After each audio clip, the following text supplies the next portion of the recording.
ಎಲ್ಲ ಮಾಧ್ಯಮ ಬಳಗದವರಿಗೆ ನಮ್ಮ ಸಿದ್ದನಕೊಳ ನಿರಂತರ ದಾಸೋಹ ಹಾಗೂ ಕಲಾ ಪೋಷಕರ ಮಠದ ವತಿಯಿಂದ ಹಾರ್ದಿಕ ಅಭಿನಂದನೆಗಳು ಹೇಳುತ್ತಾ ಸ್ವಾಗತವನ್ನು ಕೋರ್ತಾ ಇದ್ದೇನೆ. ಈಗಾಗಲೇ ಪ್ರತಿ ವರ್ಷದಂತೆ ಈ ವರ್ಷವೂ ಇದೇ ಜನವರಿ 14ರಂದು ಸಿದ್ದನಕೊಳ ಮಠದ ರಥೋತ್ಸವ ಇರುತ್ತದೆ. ಅದರ ಜೊತೆಗೆ ಪ್ರತಿ ವರ್ಷ ನಾವು ರಾಷ್ಟ್ರೀಯ ಉತ್ಸವ ಹಾಗೂ ಅಂತಾರಾಷ್ಟ್ರೀಯ ಚಲನಚಿತ್ರೋತ್ಸವವನ್ನು ಮಾಡ್ಕೊಂಡು ಬಂದಿದ್ದೀವಿ ಈಗಾಗಲೇ 10 ವರ್ಷಗಳಿಂದ. ಅದಕ್ಕೆಲ್ಲ ಸಹಕಾರ ನೀಡಿದಂಥ ಎಲ್ಲ ಸಿದ್ದನಕೊಳ ಮಠದ ಭಕ್ತಾದಿಗಳಿಗೆ ಮೊದಲನೇದಾಗಿ ಅಭಿನಂದನೆಗಳನ್ನು ಸಲ್ಲಿಸ್ತಾ ಇದ್ದೇವೆ. ಹಾಗೆಯೇ ವಿಶೇಷ ಅಂದರೆ ಪ್ರತಿ ವರ್ಷ ನಾವು ಒಂದು ರಾಷ್ಟ್ರೀಯ ಪ್ರಶಸ್ತಿಯನ್ನು ಮಾತ್ರ ಘೋಷಣೆ ಮಾಡ್ತಿದ್ವಿ. ಈ ವರ್ಷದಿಂದ ರಾಜ್ಯ ಪ್ರಶಸ್ತಿಯನ್ನು ಘೋಷಣೆ ಮಾಡಿರಿ ಅಂತೇಳಿ ಅನೇಕ ಜನ ಒಂದು ಒತ್ತಾಯದ ಮೇರೆಗೆ ನಾವು ಈ ಸರಿ ಒಂದು ರಾಷ್ಟ್ರೀಯ ಪ್ರಶಸ್ತಿ ಮತ್ತು ಒಂದು ರಾಜ್ಯ ಪ್ರಶಸ್ತಿಯನ್ನು ಮಾಡಿದ್ದೀವಿ. ಅದರ ಜೊತೆಗೆ ಚಲನಚಿತ್ರೋತ್ಸವದಲ್ಲಿಯೂ ಕೂಡ ನಮ್ಮ ಉತ್ತರ ಕರ್ನಾಟಕದ ಕಲಾವಿದರಿಗೆ ಕೂಡ ಪ್ರಶಸ್ತಿಯನ್ನು ಘೋಷಣೆ ಮಾಡಿದ್ವಿ. ಅದು ಹೇಳ್ತೀವಿ ನೆಕ್ಸ್ಟು.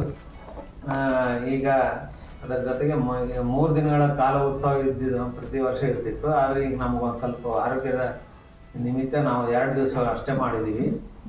1ನೇ ದಿವಸ ರಾಷ್ಟ್ರೀಯ ಉತ್ಸವವನ್ನು ಮಾಡ್ತೀವಿ, 2ನೇ ದಿವಸ ಅಂತಾರಾಷ್ಟ್ರೀಯ ಚಲನಚಿತ್ರೋತ್ಸವ ಮಾಡ್ತೀವಿ. ಈ ಒಂದು ಕಾರ್ಯಕ್ರಮಕ್ಕೆ ಈ ಒಂದು ಉತ್ಸವದ ಸ್ವಾಗತ ಸಮಿತಿ ಅಧ್ಯಕ್ಷರಾಗಿ ಡಾಕ್ಟರ್ ವಿಜಯಾನಂದ ಎಸ್ ಕಾಶ್ಯಪ್ಪನವರು ಶಾಸಕರು ಇವರು ವಹಿಸ್ಕೊಂಡಿದ್ದಾರೆ. ಹಾಗೆಯೇ ಅನೇಕ ರಾಜಕಾರಣಿಗಳು ಕೂಡ ಆಗಮಿಸ್ತಾ ಇದ್ದಾರೆ. ಕೇಂದ್ರ ಮಂತ್ರಿ ಆದಂಥ ವಿ ಸೋಮಣ್ಣನವರು ಕೂಡ ಆಗಮಿಸ್ತಾ ಇದ್ದಾರೆ. ಅದರ ಜೊತೆಗೆ 14ನೇ ತಾರೀಕಿಗೆ ಅವರು ಇದೆ. 15ಕ್ಕೆ ನಮ್ಮ ರಾಯಚೂರಿನ ಶ್ರೀ ಬೋಸರಾಜ್ ಅವರು ಸಣ್ಣ ನೀರಾವರಿ ಸಚಿವರು ಮತ್ತು ಮಾಹಿತಿ ತಂತ್ರಜ್ಞಾನ ಸಚಿವರು ಅವರು ಕೂಡ ಆಗಮಿಸ್ತಾ ಇದ್ದಾರೆ. ಅದರ ಜೊತೆಗೆ ಅನೇಕ ಜನ ಚಲನಚಿತ್ರ ನಟ ನಟಿಯರು ಹಾಗೂ ಉತ್ತರ ಕರ್ನಾಟಕದ ಕಲಾವಿದರು ಕೂಡ ಭಾಗವಹಿಸಿ ಇದರಲ್ಲಿ ಯಶಸ್ವಿಗೊಳಿಸ್ತಾ ಇದ್ದಾರೆ. ಇದಕ್ಕೆಲ್ಲ ಮೂಲ ಕಾರಣ ಅಂದರೆ ಪತ್ರಿಕಾ ಹಾಗೂ ಮಾಧ್ಯಮ ಬಳಗದವರು. ಅವರಿಗೂ ಕೂಡ ಈಗಾಗಲೇ 10 ವರ್ಷಗಳಿಂದ ಈ ಒಂದು ಯಶಸ್ವಿಗೊಳಿಸ್ತಾ ಬಂದಂಥ ನಿಮಗೂ ಕೂಡ ಅಭಿನಂದನೆ ಸಲ್ಲಿಸ್ತಾ ಇದ್ದೀನಿ ಈ ಒಂದು ಇದರ ಮುಖಾಂತರ. ಈಗ ಪ್ರಶಸ್ತಿ ಘೋಷಣೆ ಮಾಡುವ ಸಮಯ ಪ್ರತಿ ವರ್ಷ ಅನೇಕ ಜನರಿಗೆ ನಾವು ಪ್ರಶಸ್ತಿ ಕೊಟ್ಕೊಂಡು ಬಂದಿದ್ದೀವಿ. ಈ ವರ್ಷದ ರಾಷ್ಟ್ರೀಯ ಪ್ರಶಸ್ತಿಯನ್ನು ಖ್ಯಾತ ಚಲನಚಿತ್ರ ಸಂಗೀತ ನಿರ್ದೇಶಕರು KGFನ ಖ್ಯಾತಿಯ ಮ್ಯೂಸಿಕ್ ಡೈರೆಕ್ಟರ್ ಆದಂಥ ರವಿ ಬಸ್ರೂರ್ ಅವರಿಗೆ ಘೋಷಣೆ ಮಾಡಲಾಗಿದೆ.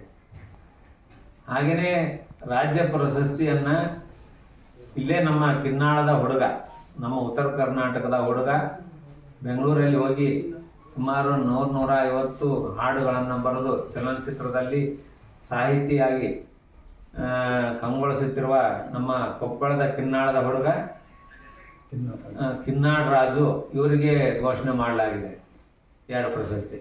ಹಾಗೆಯೇ ಅಂತಾರಾಷ್ಟ್ರೀಯ ಚಲನಚಿತ್ರೋತ್ಸವದಲ್ಲಿ ನಮ್ಮ ಉತ್ತರ ಕರ್ನಾಟಕದ ಕಲಾವಿದೆಯಾದಂಥ ಕಲಬುರಗಿಯ ಸುನಂದಾ ಕೆ ಇವರಿಗೆ ಅತ್ಯುತ್ತಮ ನಟಿ ಪ್ರಶಸ್ತಿಯನ್ನು ಘೋಷಣೆ ಮಾಡಲಾಗಿದೆ. ಹಾಗೆಯೇ ಈ ಮಲ್ಲು ಬಾಗಲಕೋಟ್ ತಂಡದ ಒಂದು ಶಾರ್ಟ್ ಫಿಲ್ಮ್ ಇದೆ, ಅಗ್ರಿಕಲ್ಚರ್ ಆಫೀಸರ್ ಅಂತ. ಆ ಒಂದು ತಂಡಕ್ಕೆ ಆ ಒಂದು ಶಾರ್ಟ್ ಫಿಲ್ಮ್ಗೆ ಒಂದು ಅವಾರ್ಡನ್ನು ಕೊಡ್ತಾ ಇದ್ದೀವಿ. ಈ ಒಂದು ಘೋಷಣೆ ಈ ಒಂದು ತಮ್ಮೆಲ್ಲರ ಮುಖಾಂತರ ಘೋಷಣೆ ಮಾಡಲು ಭಾಳ ತುಂಬ ಖುಷಿ ಆಗ್ತಾ ಇದೆ. ಈ ಒಂದು ಘೋಷಣೆ ನಂತರ ಮತ್ತೊಮ್ಮೆ ನಾವು ಪತ್ರಿಕಾಗೋಷ್ಠಿಯನ್ನು ಕರೆದು ನಮ್ಮ ಒಂದು ಪತ್ರಿಕೆ ಆಮಂತ್ರಣ ಪತ್ರಿಕೆ ಬಿಡುಗಡೆ ಮಾಡಲಾಗುತ್ತದೆ. ಇದೊಂದು ಪ್ರಶಸ್ತಿ ಘೋಷಣೆಯ ಒಂದು ಪತ್ರಿಕಾಗೋಷ್ಠಿ ಆಗಿರೋದ್ರಿಂದ ಇಷ್ಟನ್ನು ಮಾತ್ರ ಹೇಳಲು ಬಯಸ್ತಾ ಇದ್ದೇವೆ. ಆಮೇಲೆ ಅನೇಕ ಜನ ಕಲಾವಿದರು ಆಗಮಿಸ್ತಾ ಇದ್ದಾರೆ. ತಾವು ಕೂಡ ಆಗಮಿಸಿ ಈ ಒಂದು ಕಾರ್ಯಕ್ರಮವನ್ನು ಯಶಸ್ವಿಗೊಳಿಸಬೇಕೆಂದು ಈ ಮೂಲಕ ಕೇಳ್ಕೊಳ್ತಾ ಇದ್ದೇವೆ. ಮತ್ತೇನಾದರೂ ಪ್ರಶ್ನೆಗಳಿದ್ದರೆ ಕೇಳ್ಬೋದು.